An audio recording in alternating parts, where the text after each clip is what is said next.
So today we will discuss about the living world. आज हम living world के बारे में पढ़ेंगे। तो लिविंग वर्ल्ड क्या होता है बेटा?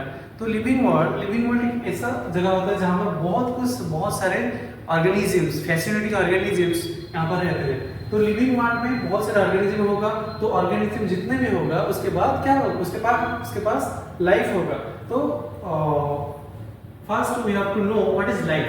Life is a unique, complex organization of molecules expressing itself through a chemical reaction, that is metabolism, which leads to growth, development, responsiveness and adaptation and reproduction. तो लाइफ जो है उसके पास क्या क्या होना चाहिए? लाइफ इज ए यूनिक, जो कि उसको सबसे अलग बनाता है। नॉन लिविंग थिंग्स से लाइफ कैसे अलग है? इस चीज है, तो इसीलिए लाइफ नॉन लिविंग थिंग्स से अलग होगा। तो कैसे होगा? तो पहले लाइफ के पास कोई यूनिक अफेरेंस होना चाहिए। Life is a unique complex organisation of molecules. क्या क्या मॉलिक्यूल है लाइफ के पास? बहुत सारे बायो मॉलिक्यूल्स है, बहुत सारे बायो मॉलिक्यूल, जैसे कि हमारा हो गया प्रोटीन, हो गया proteins, lipids, DNA, RNA, carbohydrates and sugars. ये जो हो गया, ये हो गया क्या? ये हो गया कॉम्प्लेक्स, ये हो गया मॉलिक्यूल्स। इस मॉलिक्यूल्स का कॉम्प्लेक्स ऑर्गेनाइजेशन से कोई लाइफ बनता है। By which method? By chemical reaction, that is called metabolism. Metabolism होगा ये सबका, उसके बाद लाइफ बनेगा, जिसके जो कि लीड्स करेगा किसको? ग्रोथ करेगा, डेवलपमेंट होगा, रिस्पांसिबिलिटीज देगा और अडैप्टेशन एंड रिप्रोडक्शन। तो इसको हम लाइफ कहेंगे, अदरवाइज इसको हम लाइफ नहीं कहेंगे। तो पहले मेटाबॉलिज्म होने के बाद ये ग्रो करेगा। ग्रो कैसे करेगा? बाय डिवीजन होने के बाद ग्रो करेगा। डेवलपमेंट एज के साथ साथ डेवलपमेंट भी होगा। Responsibility, what is responsibility? Responsibleness means कोई भी एक्सटर्नल स्टिमुलस हो गया, उसको उसके अगेंस्ट में रेस्पॉन्स करना, उसको हम रेस्पॉन्सिबिलिटीज कहेंगे, जो कि सिर्फ और सिर्फ हमारे ऑर्गेनिजम्स के पास होता है और किसी के पास नहीं होता। तो इसीलिए ये लाइफ का एक कैरेक्टरिस्टिक फीचर हो जाएगा। उसके बाद अडैप्टेशन मींस बहुत सारे हमारे पृथ्वी के अंदर बहुत सारी जगह है, बहुत एनवायरमेंटल कंडीशन हर जगह एक नहीं होता, डिफरेंट एनवायरमेंटल कंडीशन होता है। तो डिफरेंट एनवायरमेंटल कंडीशन में डिफरेंट अडैप्टेशन उसको अपने आप को करना, वो सिर्फ लाइफ के पास होता है। दैट मींस सिर्फ ऑर्गेनिजम्स के पास में होता है। ठीक है, तो ये अडैप्टेशन हो गया हमारा लाइफ के और ऑर्गेनिज्म के एक कैरेक्टरिस्टिक फीचर। उसके बाद हो जाएगा रिप्रोडक्शन। Reproduction means what? कोई भी ऑर्गेनिज्म उसका नया चाइल्ड प्रोड्यूस करना, जिसको हम रिप्रोडक्शन कहते हैं। तो रिप्रोडक्शन का बहुत सारा मेथड है। ठीक है, तो लिविंग बीइंग, लाइफ हो गई ये लिविंग बीइंग। हम डिफाइन करेंगे लिविंग बीइंग को कि the object by exhibiting itself the growth and development, reproduction and death, it is designated as what? Living being. कोई लिविंग बीइंग होगा तो उसके पास ये क्या क्या एग्जिबिट करना चाहिए? ग्रोथ एग्जिबिट करना चाहिए, डेवलपमेंट एग्जिबिट करना चाहिए, रिप्रोडक्शन एग्जिबिट करना चाहिए एंड डेथ, अल्टीमेटली डेथ भी होना चाहिए। जब डेथ नहीं होगा तो ये ऑर्गेनिज्म हम उसको नहीं कह पाएंगे। ठीक है, तो डेथ भी होना चाहिए। ठीक है, तो कम्स टू कैरेक्टरिस्टिक। तो जो कैरेक्टरिस्टिक्स हमने यहाँ पर पढ़ा, इसको हम थोड़ा डिटेल में पढ़ेंगे। तो चलिए पहले होगा ग्रोथ। तो ग्रोथ क्या होगा? जो ऑर्गेनिज्म है वो साइज में तो बढ़ता है, तो कैसे वो साइज में बढ़ेगा? तो साइज में बढ़ने के लिए उसको, जो साइज में बढ़ता है उसको हम ग्रोथ कहते हैं। तो जो ग्रोथ होगा, ग्रोथ कैसे होगा? ना बाय डिवीजन ऑफ सेल्स। ठीक है, division of cells as well as differentiation भी होगा। डिवीजन हो जाएगा तो सेल का साइज बढ़ जाएगा और ऑर्गेनिज्म का साइज बढ़ जाएगा, लेकिन डिफरेंट टिश्यूज और ऑर्गेन कैसे बनेगा? Differentiation of cells, division and differentiation of cells. ठीक है, उसके बाद आते हैं हमारा रिप्रोडक्शन। तो रिप्रोडक्शन ऑर्गेनिजम्स में कैसे होता है? रिप्रोडक्शन के लिए हम देखते हैं reproduction is what? Reproduction is the formation of new individual of the similar type, जो कि हम उसका कोई मदर होगा, मदर के सिमिलर टाइप होगा, तो इसको हम रिप्रोडक्शन कहेंगे। तो reproduction are of two types. Reproduction दो तरह का होता है, मतलब reproduction occurs by asexual method और bisexual method। तो asexual का डिफरेंट मेथड होता है। जैसे कि asexual में हमारा क्या क्या आएगा? asexual में हमारा हो गया, पहले हो गया फ्रैगमेंटेशन, फ्रैगमेंटेशन हो गया, बटिंग हो गया, fragmentation, budding, sporulation, different type of asexual spore production, that is sporulation. Okay, conidia production हो गया, हमारा अप्लाइडोस्पोर प्रोडक्शन हो गया, हमारा क्या बहुत सारे स्पोर प्रोड्यूस होते हैं जिसको हम asexual स्पोर कहते हैं। तो इसके ये बना के वो कोई ऑर्गेनिज्म हमारा रिप्रोड्यूस कर सकता है बाई asexual मेथड, ठीक है। उसके बाद आते हैं सेक्सुअल मेथड। तो सेक्सुअल मेथड में कोई ऑर्गेनिज्म कैसे रिप्रोड्यूस करेगा? सेक्सुअल मेथड में पहले होगा क्या, कोई ऑर्गेनिज्म में पहले होगा मेयोसिस। कोई ऑर्गेनिज्म है उसके पास, उसके अंदर मेयोसिस होगा। कोई भी ऑर्गेनिज्म ये हो गया ऑर्गेनिज्म, ये जो मेयोसिस होगा, मेयोसिस होने के बाद ये क्या बनाएगा? गैमेट बनाएगा, डिफरेंट टाइप्स ऑफ गैमेट बनाएगा, ठीक है। ये हो गया हमारा male gamete, this is male gamete and this is what, female gamete। so कोई भी डिफरेंट ऑर्गेनिज्म मेल गैमेट बनाते हैं और फीमेल गैमेट बनाते हैं, उसके बाद फ्यूज हो जाएगा ये and ultimately forms what, zygote. The fusion product of two gametes or ovum and sperm is called zygote। इस फ्यूजन प्रोडक्ट हो गया जाइगोट। ये जाइगोट अल्टीमेटली जाइगोट क्या करेगा? फिर उसके बाद एम्ब्रियोजेनेसिस करेगा। एम्ब्रियोजेनेसिस दैट मींस ये जाइगोटिक सेल डिवाइड कर जाएगा और अल्टीमेटली एक एम्ब्रियो बनाएगा। ये जो एम्ब्रियो होगा it give rise to a organism, ठीक है। ये जो एम्ब्रियो होगा ये ऑर्गेनिज्म बन जाएगा। उसके बाद ये जो ऑर्गेनिज्म बना ये उसके बाद डेवलपमेंट करेगा। ये सारा जो हम पढ़े थे, क्या ग्रोथ होगा, डेवलपमेंट होगा, रिस्पॉन्सिवनेस देगा, अडैप्टेशन करेगा, रिप्रोडक्शन करेगा, और ये सारा जितना भी हमने पढ़ा है वो सब कुछ किसके पास होगा? इसके पास, इस ऑर्गेनिज्म के पास। और उसके बाद ये क्या करेगा? ये ऑर्गेनिज्म हो जाएगा, कोई ऑर्गेनिज्म इसे मेयोसिस करेगा, उसके रिप्रोडक्टिव फेज आएगा तो ये मेयोसिस करेगा, मेयोसिस करने के बाद स्पर्म ओवम बनेगा, फिर जाइगोट, फिर ऐसे ही लाइफ साइकिल चलता रहेगा, ठीक है। उसके बाद क्या है? मेटाबॉलिज्म होना चाहिए। तो मेटाबॉलिज्म क्या है? Metabolism is the sum total chemical reaction occurring in an organism. कोई ऑर्गेनिज्म के अंदर जितना भी केमिकल रिएक्शन हो रहा है उसको हम क्या कहेंगे? मेटाबॉलिज्म। तो metabolism are of two types, anabolism and what, catabolism. First one is the anabolism and catabolism. So what is anabolism? Anabolism is the synthesis of something. Metabolism में कोई भी चीज अगर बढ़ रहा है जिसको हम anabolism कहेंगे, और कैटाबॉलिज्म मींस कोई भी चीज डिस्ट्रक्ट हो रहा है, कोई बड़ा पार्टिकल डिस्ट्रॉय होकर छोटे-छोटे पार्टिकल्स बन जाएंगे जिसको हम कैटाबॉलिज्म कहेंगे। और कैटाबॉलिक रिएक्शन में हमको एनर्जी मिलता है, एनर्जी लिबरेट होता है, और एनाबॉलिक रिएक्शन में हमको एनर्जी देना पड़ता है, इसलिए हम इसको एंडोर्फिनिक रिएक्शन कहते हैं, एंडोर्फिनिक, एंड दिस इज एक्सोर्फिनिक, ठीक है। ये सब ऑर्गेनिज्म करता है। उसके बाद और एक consciousness means respond to external stimuli. कोई भी स्टिमुलस हो गया, कोई भी टेम्परेचर स्टिमुलस हो गया, कोई भी वाटर स्टिमुलस हो गया, कोई भी एयर का स्टिमुलस हो गया, पीएच का स्टिमुलस हो गया, जितना भी अबाइटिव फैक्टर हो गया, उसके अगेंस्ट में कोई भी रेस्पॉन्सिव देना, उसको हम कहेंगे कॉन्शियसनेस और रेस्पॉन्सिवनेस, जो कि ऑर्गेनिज्म के पास में होता है और कोई भी नॉन लिविंग थिंग के पास नहीं होता है। जो ये जो चीज हो गया, ये सब ऑर्गेनिज्म को, मतलब लिविंग ऑर्गेनिज्म को नॉन लिविंग से क्या अलग बनाते हैं, ठीक है। चलिए, तो उसके बाद diversity in the living world, क्या क्या डाइवर्सिटी होता है लिविंग वर्ल्ड में, उसके बारे में हम डिस्कस करेंगे, ठीक है। तो according to IUCN, what is IUCN? International union of conservation of nature. ये एक एजेंसी है IUCN। इस according to IUCN, approximately 1.7 to 1.8 millions of species have been classified and scientifically named.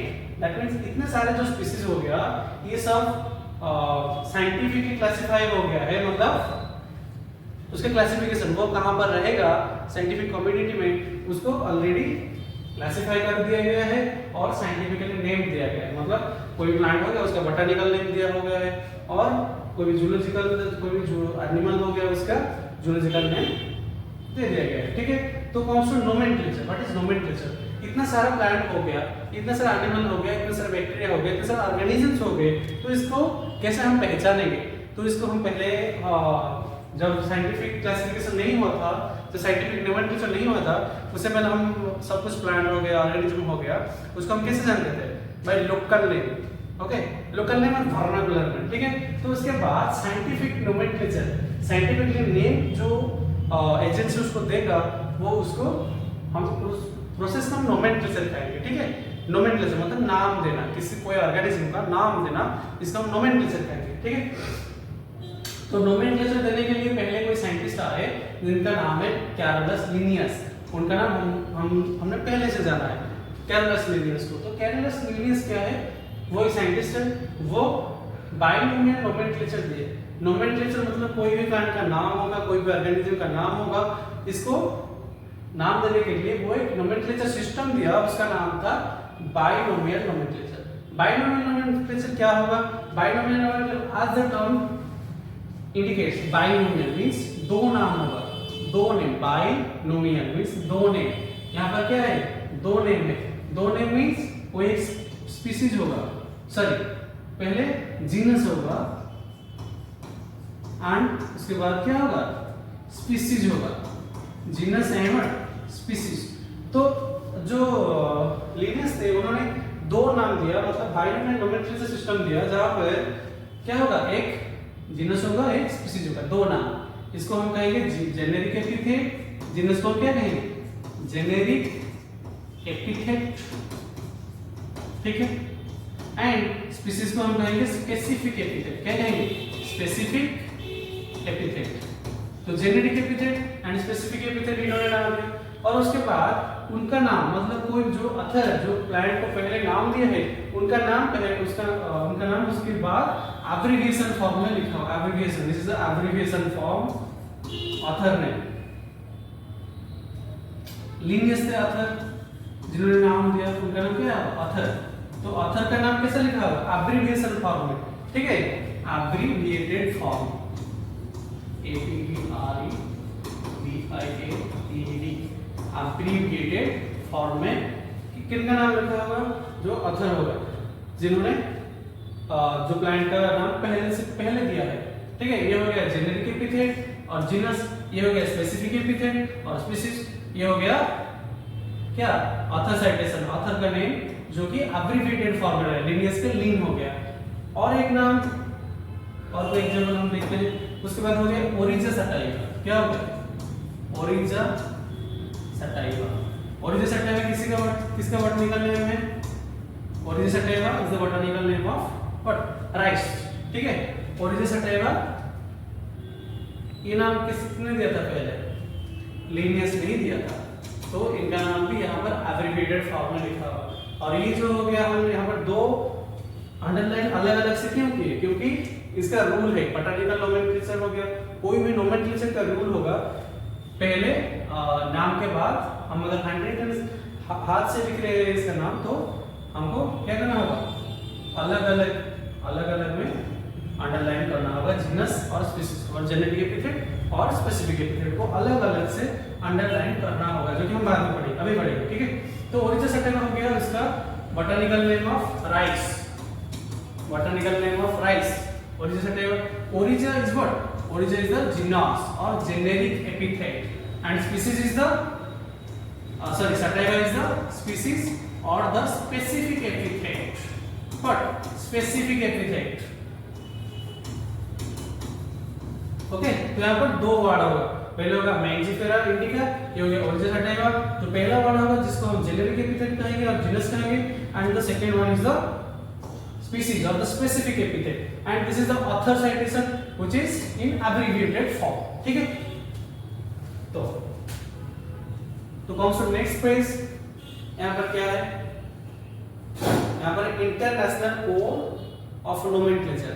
ये जो नोमेनक्लेचर हो गया किसी भी ऑर्गेनिज्म का नाम, वो कौन देगा? हम तो नहीं दे सकते, कौन देगा? इनका नाम देगा कोई भी साइंटिफिक कम्युनिटी, जो कि इंटरनेशनल एजेंसी कहते हैं इसको, सम इंटरनेशनल एजेंसी, जो scientific names have been standardised through some. So come to international code of nomenclature. What is international code of nomenclature?